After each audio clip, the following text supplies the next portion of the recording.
Hey, thanks for making it to Veterans Info Tap. I'm glad you made it. Mandatory overtime at VA is not going away anytime soon, is the article headline. Now, there's a lot of ramifications that can come from this. The VA is understaffed. They're understaffed, so then they're mandating overtime. That creates burnout to employees that are paid less than their civilian counterparts a lot of the times. Then what? Do they quit? Do they move on? Creating more of an understaffing issue, right? Creating more overtime. So this is a horrible snowball, and I wanted to read through this to bring you guys up to speed because it's going to affect us at the end of the day, right? So give me a thumbs up, subscribe, share with a friend, all that good stuff. I really appreciate it. Truly, I do. So mandatory overtime at VA is not going away anytime soon, though officials acknowledge it's a problem. It's all hands on deck as VA looks to handle surge of new work. So this article came out not very long ago, May 16th. I got this one as well, and I am going to just read through it here for you, give you my 2 cents if anything pops in my mind along the way. I'll try to stay focused.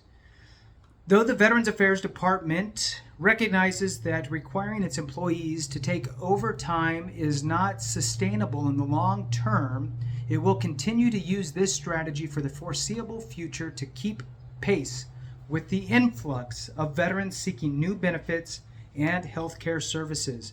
VA officials told lawmakers on Tuesday the department is looking to significantly boost its permanent workforce to address the increased workload.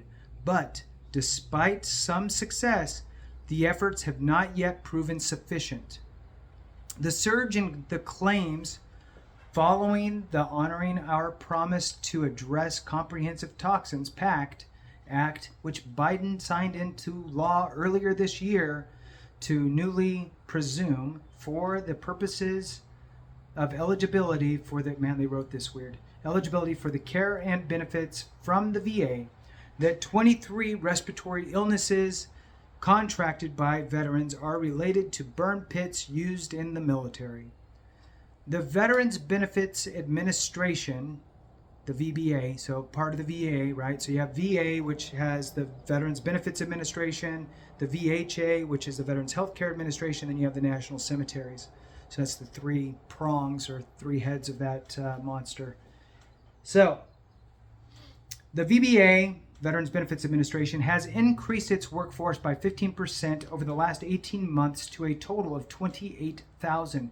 Joshua Jacobs, the components director, told members of the House Veterans Committee VBA hired 2,000 new employees just before PACT Act implementation began, and has continued an aggressive hiring campaign ever since, including through hiring fairs across the country. The increased staff and extra work hours have paid dividends. After setting a record for claims processed in fiscal 22, VBA is outpacing that rate so far this year by 14%. It is now regularly topping more than 8,000 claims completed in a single day, doing so on 39 occasions this fiscal year compared to just 6 times ever before 2023. So, 8,000 claims a day. Now, just so people know, 8,000 claims does not mean 8,000 new veterans accessing VA healthcare or VA benefits, VA compensation, what have you.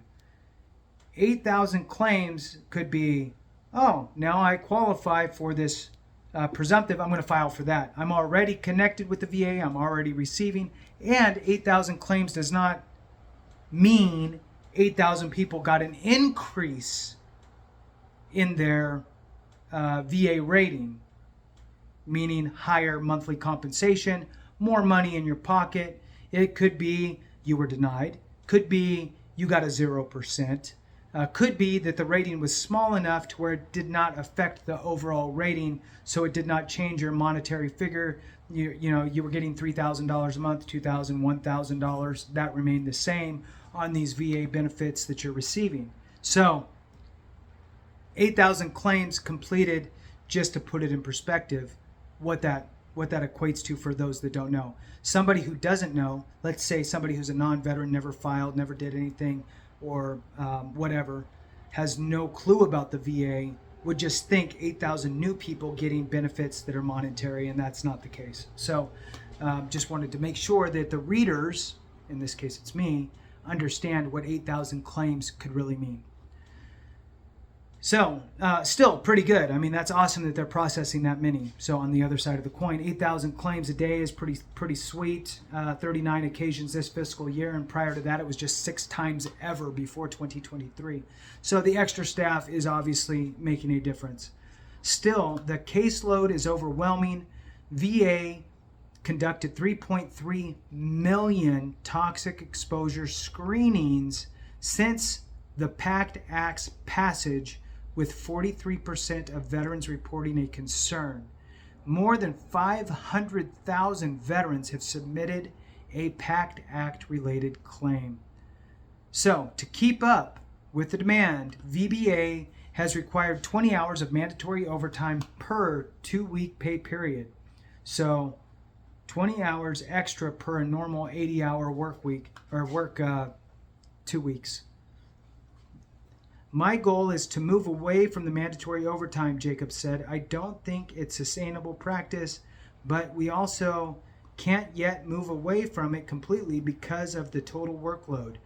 We have noted VBA will give a reprieve to employees over the summer, as it did during the holiday period last winter.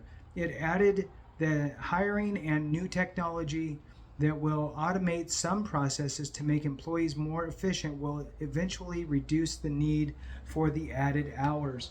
For now, however, Jacobs said the priority is ensuring that veterans aren't waiting lengthy periods of time. Good. Patricia Hastings, VA Chief Consultant for Health Outcomes and Military Exposures, said the new presumptive illnesses were really buckets that included dozens of subcategories, bringing the real total closer to 300 new possible qualifiers. So far, VA is approving about 80% of the claims. The burden of the workload is forcing VA to learn and adapt on the fly. It took years to create the PACT Act, and it took months to implement it. And that can be a little overwhelming for the workforce, said Rep. Luttrell from Texas, who chairs the subcommittee that held Tuesday's hearing. We need to give them exactly what they need to be successful. Agreed. Jacobs highlighted the VBA has already adapted to refine and improve our processes and outcomes based on the lessons learned. It has created new training for toxic exposure cases, issued memoranda to ensure uniform application of the law, and identified areas for automation and improved technology. The Veterans Health Administration, so this is the VHA, is also significantly boosting its workforce as more veterans become eligible for care. Remember that one of the qualifiers to get into the VHA, Veterans Healthcare Administration, getting medical care from the VA is, this is the most common way into that, is that you have service-connected disabilities. So, VHA added nearly 10,000 employees to its roles in the first 5 months of the fiscal year 2023, making 2.5% growth. Its total hires in the first part of the fiscal year led to an increase of 28% compared to the same period in 2022. Its hiring levels in December and January set all-time records, and it is expecting to exceed its hiring goal for the year. VA still has 76,000 vacancies across the department, wow, according to its own data, though it is typically attributed to the bulk of the total to regular turnover. All right, and that concludes it. So with that, bottom line, VA is understaffed. They're working their people a lot. Can't really afford any sort of rollbacks, cutbacks, rollback to 22, any of that type of stuff, with the fact that the PACT Act went through and there's an increase in veterans accessing claims or accessing VA benefits. So with that, we'll go ahead and conclude it. Thank you so much for watching. I appreciate you. And remember, if we don't take care of each other, something went wrong.